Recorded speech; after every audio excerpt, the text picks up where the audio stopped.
We Okay, are there we go. got it. Yeah, so we are a live team.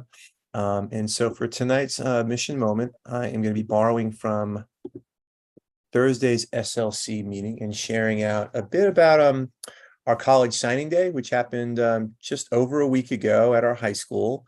Imagine our entire high school in the gym, our seniors proudly there, front and center, many of their parents there, all of our faculty, and there to celebrate each one of our seniors announcing, acknowledging their plans for the coming year and where they're going off to college. And so special day, kids shared some very sensitive, real, heartfelt experiences they had. Kids, just felt like this was a really special moment for them. They had overcome a lot of challenges over the years. That was kind of a common theme. Remember, these kids did spend significant time during COVID remote and kind of working through it as we all did.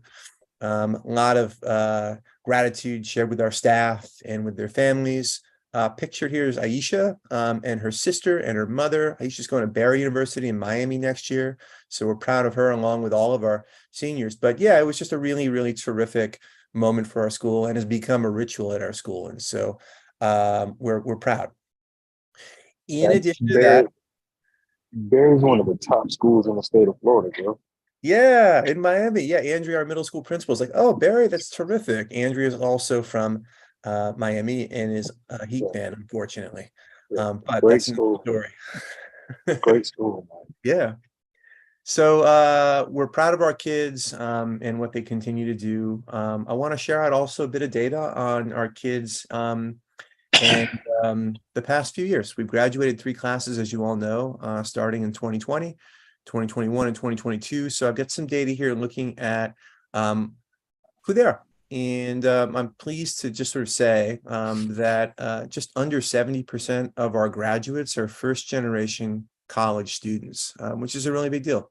And thinking about our mission of empowering our kids to lead fulfilling lives, we're opening doors for kids, and they're walking through proudly and with force. And so pleased with that. As you see here, in the past 3 years, just under half of our kids who graduated with us have gone on to 4-year colleges, and 20% of our graduates have, and these are first generation kids, have gone on to 2-year colleges. So some big things happening in our school. I'm also proud that we kept in touch with our kids through our alumni success program.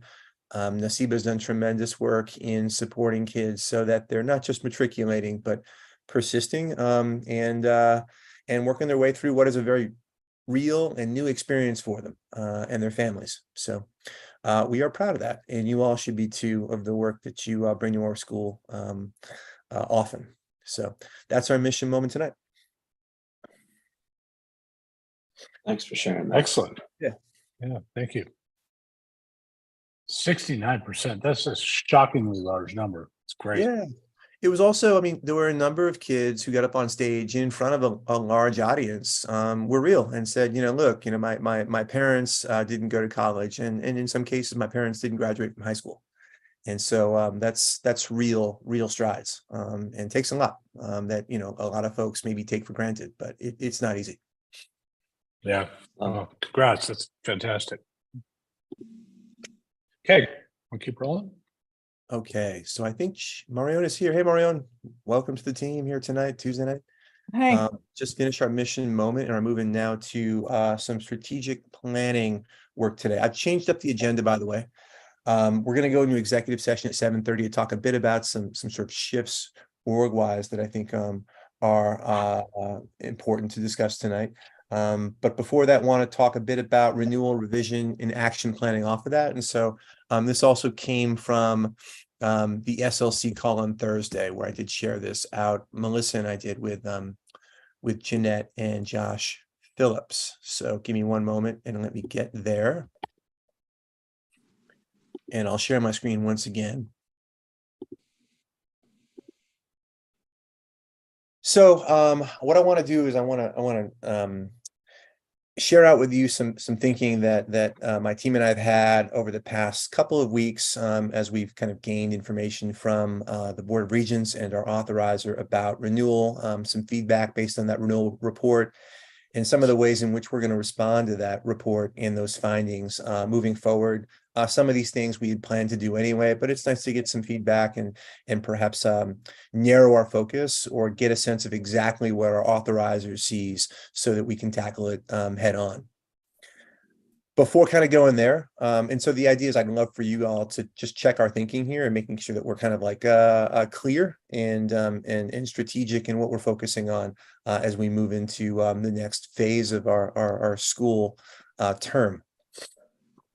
So I think as I mentioned in my note to you all, we did receive a 4-year renewal. As you all know, a 5-year renewal is the max renewal a school can receive, and we did receive that the first time around. This was a bit of a surprise for us, based on just some of the messaging that we had received moving into this year and prior. And so, I think there's some things here that are kind of valid and things that we want to act on. There's some things that the authorizer has seen as strengths that we will continue to leverage. But I think I was just admittedly a bit surprised by not getting the full term renewal, given that we've certainly advanced as a school over the past 5 years. And so, things have changed somewhat with regard to perhaps how we're being viewed or assessed by our authorizer and by the Board of Regents. So in any case, I guess I'd also say if you looked at the documentation I sent to you last week, the renewal terms ran the gamut. There were a couple of schools with 2-year terms, a couple of schools with 4, one with 5. And so, in speaking with some of the folks who do this all the time in supporting schools with authorization, it is a slightly different climate, and it feels as if the bar is a little bit different than perhaps where it's been in the past. That's not to be driven by excuses, but just I think kind of the scene we're in, which is important to realize, understand, and appreciate, and then move forward. What about, Josh, the ones that got renewed in like April, and I don't know if there were any in March? What were the terms for those? There were no renewals in April. Everything was taken off the agenda in April because of I guess there was one school I think that was on there that didn't get a renewal in Rochester and is closing down. So I think that was somewhat controversial, but that was the only item. And then in March, I believe there was one SED school that did get a 5-year renewal. And then there were a number of other authorized schools, city authorized schools, where I think a number of them did get 5 years. So I think the authorizer does impact the length of term, and I don't believe they're using the same scorecard when determining length of renewals. Does that make sense? Yeah, I mean, I think it'd be interesting to have a little more data to figure out sort of who fell in what bucket and whether we can draw any conclusions from it. Yeah. I think that's right. There are a couple of schools that have been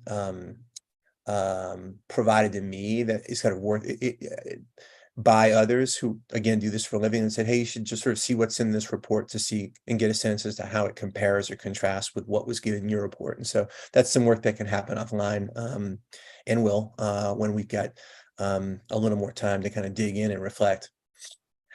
I think the other thing that we didn't receive that we had applied for and went hard on was the downward renewal to open an elementary school. I've been reporting on that for the past several months and our efforts in doing so. I think the story in my mind now is that this was going to be ambitious, but we did receive some positive encouragement by stakeholders leading up to this point. And so we said, let's give this a go. Whether it was the grant, whether it was some messaging with the authorizer, pre-COVID, during COVID, et cetera, we went after this. In the end, the authorizer, charter school office with SED decided not to bring it to the Board of Regents, so it didn't go up for a vote. They denied our request and our revision request. I think this may have been, and this is something I'm kind of hearing offline. There has been a decrease in enrollment across the city over the past couple of years. 8% is the number that is familiar to me. And so with that drop, there are lots of seats out there across district schools and charters alike. And I think the climate and the appetite for then increasing seats, it's just a taller lift and a bigger ask. And so I think that wasn't something that the charter school office felt they could put forward at that time. That's my sense of things. And so this is just the space we're in. And so things have changed somewhat, again, given what others who do this sort of support work for schools have said to me since we received our renewal and our findings with our authorizer. Let me pause there and see if other folks here have any additional information they'd like to put forward to this discussion, or any probing or clarifying questions folks would like to put forward.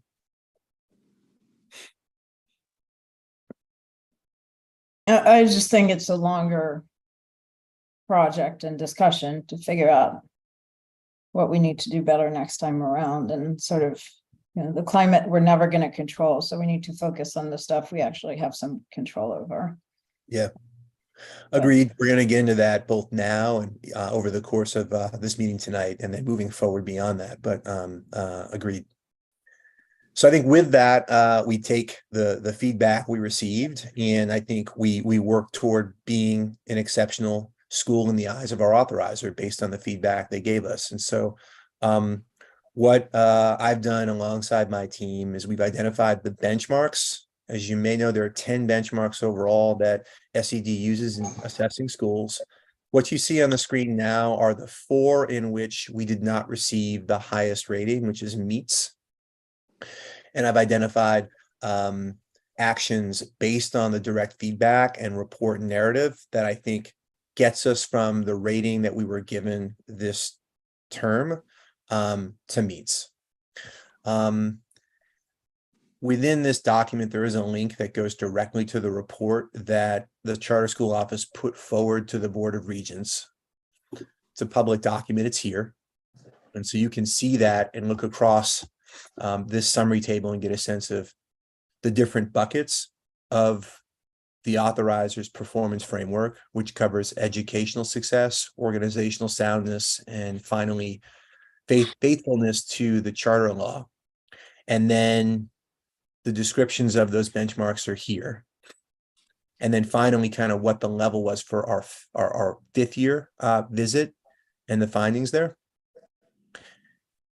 And so you're happy. I think I sent that to you last week in my email, but you're encouraged to sort of look that over. We've combed through it and we'll continue to internally. I want to jump back to our agenda though and talk a bit about the actions that we see as most impactful.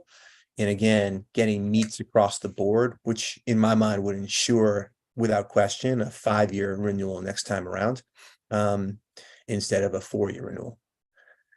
So with benchmark 1, that is, I think, the most heavily weighted benchmark of the 10, and that relates to student learning and performance. Right now, as you know, we were approached as a rating, or approaches as our rating here, and that really just reflects us at the middle school not consistently outperforming our district of location. I could go into detail about perhaps why that is, but I think I've done that before, and so I think ultimately we have to do that.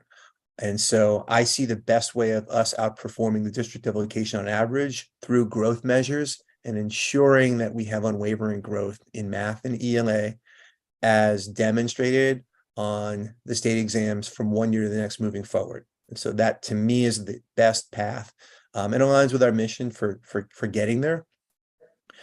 In addition to middle school scores, there are select Regents exams where we have underperformed the state and the city. And so I think our best move there is to focus on those exams in which we've underperformed and double down. And some of that happening through curriculum, some of that happening through coaching, some of it happening through data analysis, et cetera. But those are the 2 areas that I see that with the appropriate improvements gets us from approaches to meets. Are there any questions or any input there?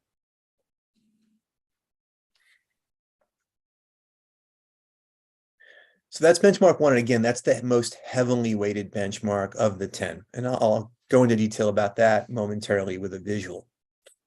Benchmark 3, I'm skipping over benchmark 2, which is teaching and learning, because we did receive a meets rating there. We had received an approaching rating there back in our first renewal. So some improvement in that way. And I think that just reflects advances in our curriculum over the past 5 years, advances in our systems for how we engage kids in learning in classrooms, develop teachers, etc.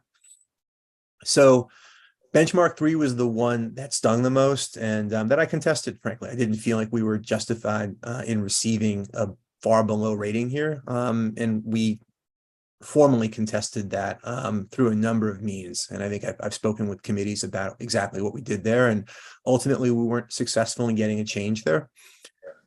In any case, I think there's some things that we can do to improve and get a meets rating through the eyes of our authorizer in this benchmark. And this benchmark covers culture, climate, and family engagement. And that is through, I think, clarifying and norming on some of our behavior management systems at schools, specifically the middle school. Some of the focus groups with teachers put forward some questions about the degree to which we're normed across the board, across classrooms, and within the school setting, and how we operate to support kids from a climate perspective. So that's one. Improving communication with our authorizer when school-based complaints are issued is another, and that's on me. I think we didn't receive a whole host of complaints over the past 5 years, but when we did, 98% of them were brought to our authorizer before they were brought to me. So the sequence or the channel of command for them putting forth a complaint wasn't followed. It then went to the Board of Regents, was brought back down to me. It was then addressed and resolved, and it never went back to the Board of Regents. So I think there's some things that I can do, my team can do, in ensuring that, like, the Board of Regents knows that, like, protocol wasn't followed, and once it was followed, there wasn't an issue. So this shouldn't be formal. Questions there? Oh, Third- sorry, go ahead. No, I was going to move into the next bullet. So, Mario, if you have a question. Yeah, I think my question is, what kind of processes do you have to not just fix the things that you know weren't done, but sort of make sure that you're in compliance going forward, not just with this one, but with everything else? You sort of, I mean, where does it say that there's a process for complaints and then they need to go to the board and blah, blah, blah? Where is that, in the charter law or what? Well, it's in our student and family handbook. And so, Okay. it's possible that perhaps a family member got advice from some other entity, said, hey, you should go to the Board of Regents, or you should go to the charter school office with this immediately, and they didn't follow that protocol. And there are ways in which we can, within our communication with families, make that more clear. And so, for example, if a student is unfortunately suspended for some suspensionable act, we do provide formal notification to families about the outcome and what happens next. There are some ways in which we can, within that documentation, be clear about, if you have an issue, here's your next step forward. And so those are some of the conversations we're having internally to streamline and make sure that this is crystal clear, such that we're able to address something which we want to do, and not leave it hanging or have it sort of be given to the responsibility of the charter school office, that kind of thing. Okay, thanks.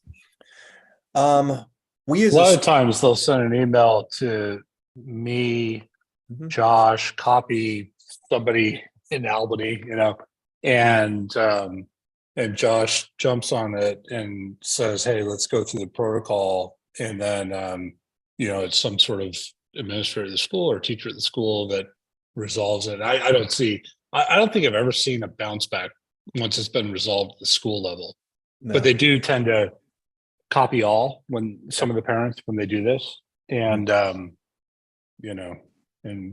so it is what it is. So I think there was some of that, and then there was some of the stuff that happened when we moved to 584 Driggs, and our kind of neighbor not being completely happy, and he went to the Board of Regents with that. And I think that stuck in the minds of those who were receiving those calls, and those are the folks who were writing these reports. So, I don't know what we could have done differently there, other than move to a different location. Did the kid who showed up with a gun or whatever that was, did that surface in connection with this issue? It did initially in the report, and we contested the way in which it was provided. We felt as if the narrative just wasn't accurate and based on allegations which weren't accurate. And so we did formally provide a written rebuttal to that, and the report in its final form reflected our recommendations, which we were pleased with. It was a more accurate depiction of what happened. So third here, we're heavily kind of grounded as a school in the way we're structured and staffed to provide social emotional support to kids. We don't have a curriculum that we use per se, but everything we do is about kind of providing a well-rounded education to our kids. And so I think we need to kind of formalize our practices and make them known and crystallize them both for our team. Here are the things we do to support kids socio-emotionally at Unity. And then make that known to our authorizer too, because there was some critique that I think wasn't justified about perhaps us not having a baked in curriculum that we use, which seems to be the way that other schools might do things around socio-emotional learning. And so I can tell we put that forward too as an issue that we had with this specific benchmark in the way in which it was rated. And there were some changes made there too. I think fourth here is just decreasing the number of suspensionable acts through proactive measures being important to our school.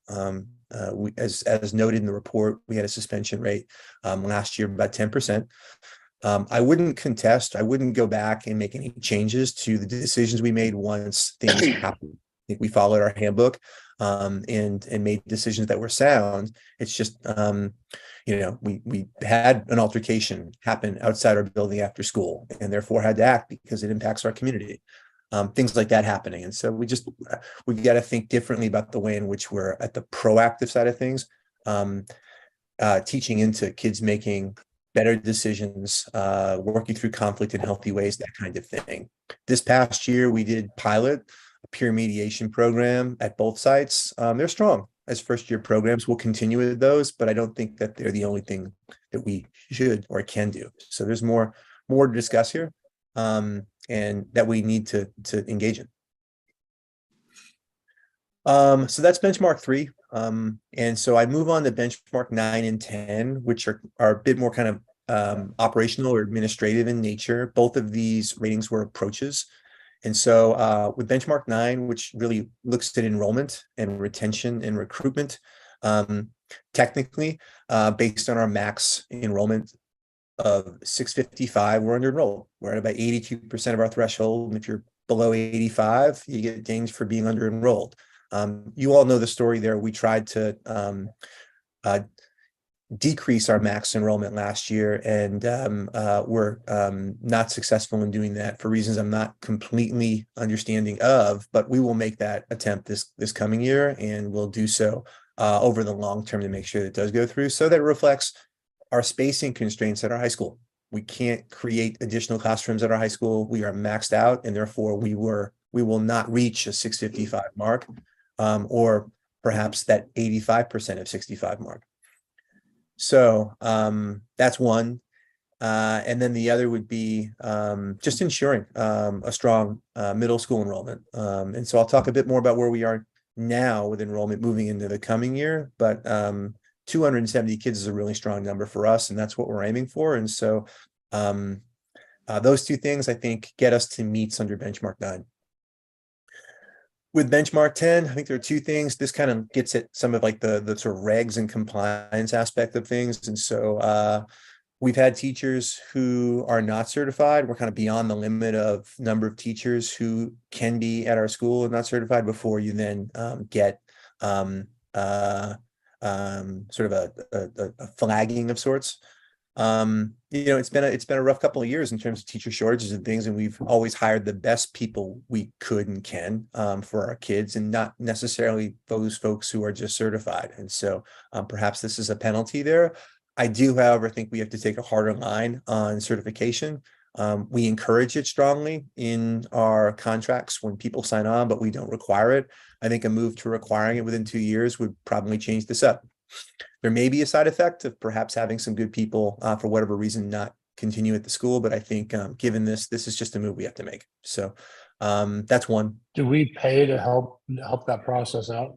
We do. We do pay for testing, and we do offer a partial reimbursement on graduate studies if that's what's required of staff. So we do offer some of that. So I Okay. think that's the right Right. question. And if we didn't do that, there's definitely that would be a good kind of movement forward. But we do that already. So I think it's just about just cementing and saying after 2 years you must be certified at the school.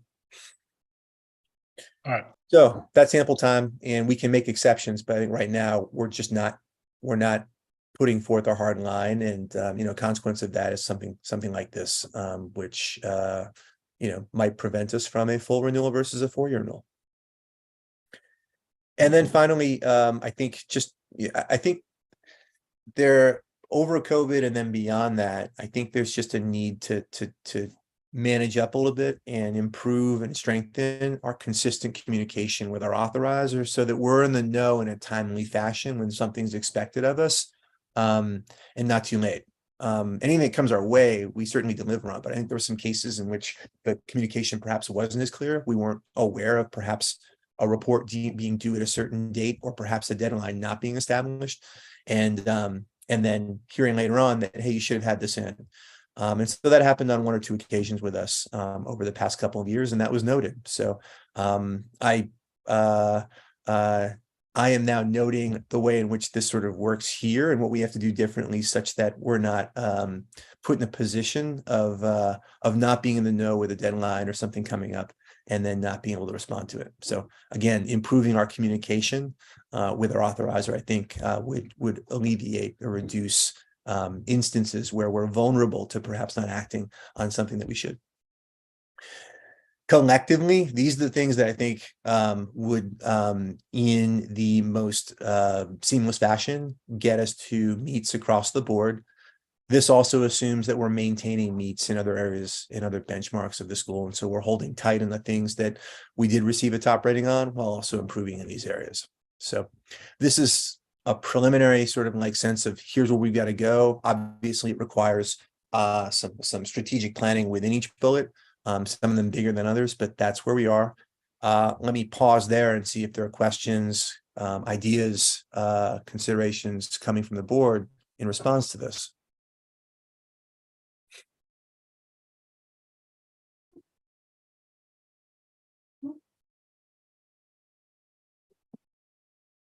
So the final visual I want to bring to the board is this here, and it's meant to be kind of a conceptual kind of framing of how we're thinking about the benchmarks and their specific weights in how the school is assessed. And so the B's represent benchmarks. B1 in my mind, I mentioned earlier, it's the most heavily weighted. So state, the education department is specific about that in their framework. And so I would say, it is almost half of what we have to do as a school to ensure really strong ratings coming from our authorizer. And like this makes sense, right? Like what students take away from school and what they learn is what matters most. And so benchmark 1 is that. Benchmark 2 and 3, what's in navy and orange, just represent what I see as like clear inputs and foundations to what then results and what impacts what students take from school. And that's the level of the teaching going on in the building, the curriculum that is being put in front of kids that they're interacting with, as well as the climate, culture, and degree to which families are engaged in learning going on in the school. And so I see that being, roughly 30% of like this general sort of conceptual understanding of where we devote our efforts and time and talent. The remaining 30% in my mind are kind of like the nonprofit bits of our school. And those are benchmarks 4 through 10. And relate to kind of mission driven, the compliance stuff, enrollment, recruitment, retention, some of the legal stuff, and our systems. And so just sort of stepping back, I think this is helpful to others in getting a sense of, all right, this is how we might distribute our time and talents such that we are putting forth the appropriate amount of time, talent, and people power to the appropriate benchmarks within the framework. Josh, just to be clear, the weightings are yours, or is They're this mine, yeah. something- I'm just trying to let you sort of into our thinking about the way in which we approach this work and the way in which we think the authorizer sort of approaches the work. But this isn't a weighting that is sort of as concrete put forth by the authorizer. Like they don't put forth these sort of numbers.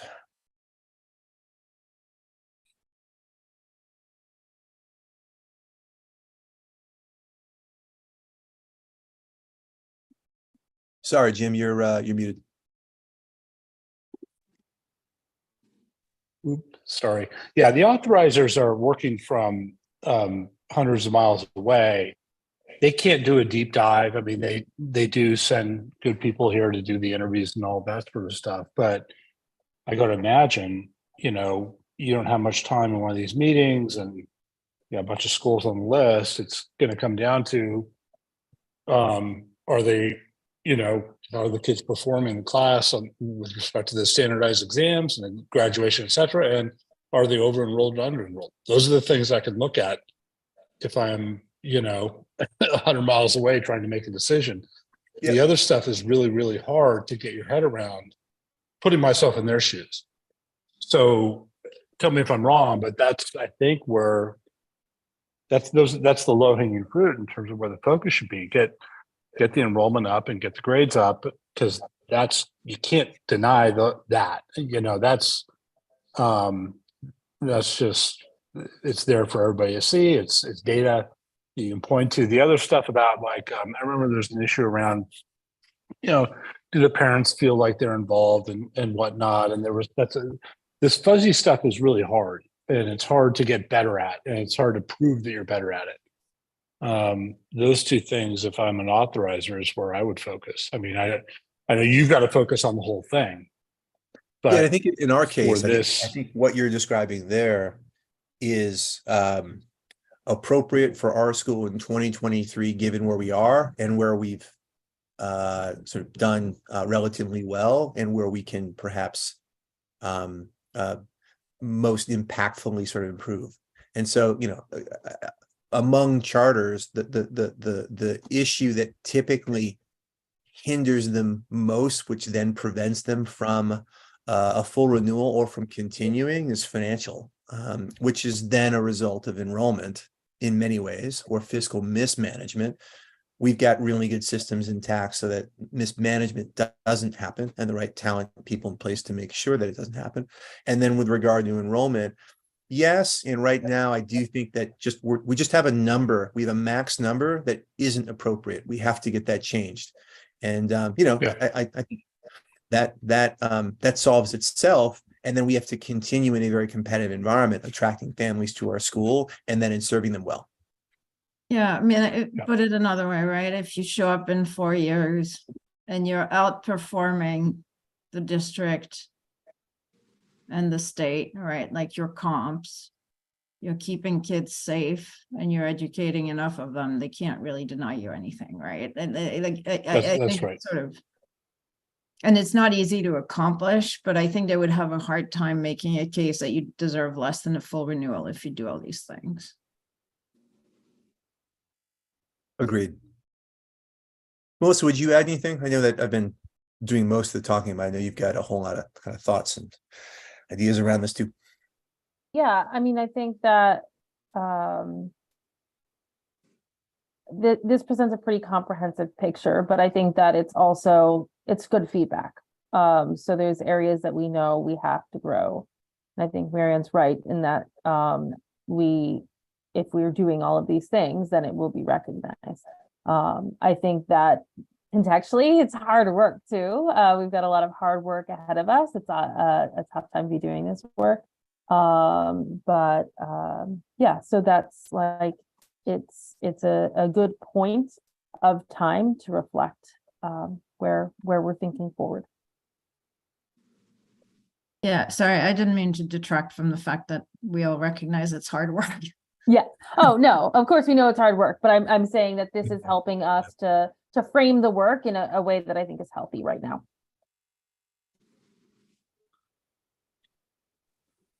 I have a question. So given what we've discussed tonight, and excuse the fact that the question I'm asking shows how naive I am, just bear with me. But is there any way to do like a mock review? Like, is there someone who comes in and does that for us? And did we do that this year? Good question. Not like a really a stellar question. The answer is yes and yes. Okay. And during that period, there was no indication that we would think we weren't performing the way that we were expected to be credited for. I think specifically so the one area that again we contested pretty hard was a benchmark 3, and I think based on That's the right. mock visit we had in the fall, based on the steps that we took back then, and then based on our prior reports coming from state, this was a big surprise and something that we believe is not accurate and does not accurately reflect our school.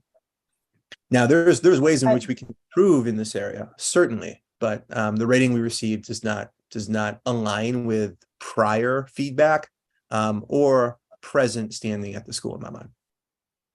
I That's think a helpful. few of the elements around benchmark 1 and just our results. We though we had a 5-year renewal, we didn't have 5 years of results with the pandemic.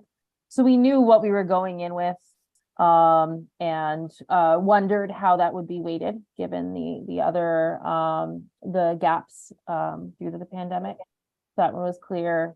But I would double click what Josh said, that we'd hoped and believed that we would improve in benchmark 2, but benchmark 3 was surprising for us. Thank you, Melissa and Josh. That's helpful. That tells me a lot. Thank you.